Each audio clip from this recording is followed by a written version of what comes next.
September 10th, 1990, began like any other quiet afternoon in Teaneck, New Jersey. Tree-lined streets stretched peacefully beneath a fading summer sky.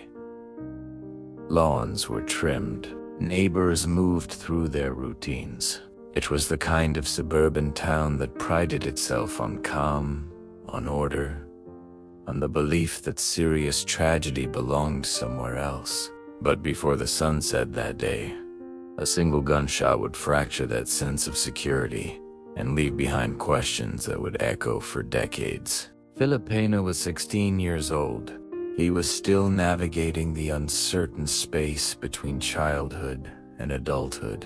Like many teenagers, he carried contradictions, moments of immaturity mixed with flashes of independence. His life was not defined by a single moment, yet history would remember him for one. On that September afternoon, Phillip found himself in the wrong place at the wrong time, caught in circumstances that would spiral beyond control.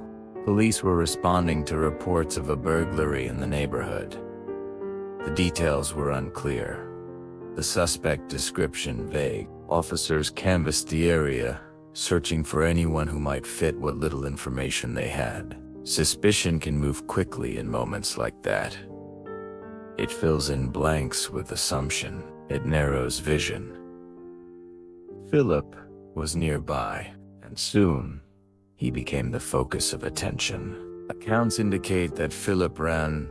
Why he ran is something no one can definitively answer. Perhaps he panicked at the sight of police. Perhaps he feared being wrongly accused. Perhaps it was instinct, the kind that kicks in before logic can catch up. But running transformed a moment of suspicion into pursuit. An officer followed. The chase moved across quiet streets and through residential yards. Neighbors noticed the commotion, unsure of what they were witnessing. What happened next remains the heart of the controversy. Witnesses later testified that Phillip stopped. They said he turned toward the pursuing officer. They said he raised his hands in the air, a universal gesture of surrender, a signal that says, "I am not a threat." But in the seconds that followed, a single shot rang out. The bullet struck Phillip in the back. He fell forward onto the pavement, his body collapsing onto the same suburban ground that had felt so ordinary moments before. 16 years old. Dead. Police quickly offered their version of events. They stated that Phillip had been carrying a pellet gun. They said the officer believed his life was in danger. They described a tense, rapidly unfolding situation that required immediate action. In their account, the shooting was justified. A split-second decision made under pressure. But for many in Teaneck's African-American community, that explanation did not align with what witnesses described. If Phillip's hands were raised, why was he shot in the back? If he was surrendering, why did the encounter end in deadly force? And beneath those questions lay something deeper. Long-standing concerns about racial profiling. Residents had voiced frustrations for years about being stopped, questioned, or treated with suspicion simply for walking through certain neighborhoods. Phillip's death did not emerge from a vacuum. It collided with an existing tension. As news of the shooting spread, grief turned into outrage. Community meetings were held in churches and public halls. Voices trembled with emotion. Some demanded justice. Others demanded transparency. Many demanded acknowledgement that this was not just a tragic accident, but a reflection of broader patterns. The town that once saw itself as progressive and integrated was now forced to confront a painful possibility. Even communities that believe they are beyond bias are not immune to it. The officer involved was charged with manslaughter, a decision that, at the time, signaled seriousness. For some, it suggested that accountability might be possible. But trials are not merely about facts. They are about narrative. They're about how fear is interpreted, how perception is framed, how jurors weigh uncertainty. In court, the defense emphasized the pellet gun. They focused on the officer's claim that he believed Phillip posed a threat. They argued that in the chaos of pursuit, with adrenaline surging, hesitation could mean death. They framed the shooting as a tragic but reasonable response. Prosecutors presented witness testimony describing raised hands. They questioned whether the use of deadly force was necessary. They asked jurors to consider whether surrender had been mistaken or mischaracterized as danger. The courtroom became the battleground for two conflicting realities. One of fear, the other of surrender. When the verdict came, it was not guilty. The acquittal deepened divisions within the town. For some residents, it reaffirmed faith in the justice system. For others, it confirmed a belief that justice operates unevenly. Protests followed. Conversations grew sharper. Trust eroded further. And while headlines eventually moved on, Teaneck did not forget. One of the most haunting aspects of Phillip Pannell's deaths is the absence of video. In 1990, there were no body cameras, no cell phones capturing footage from sidewalks, no viral clips forcing a nation to watch. There were only memories, testimonies, and official reports.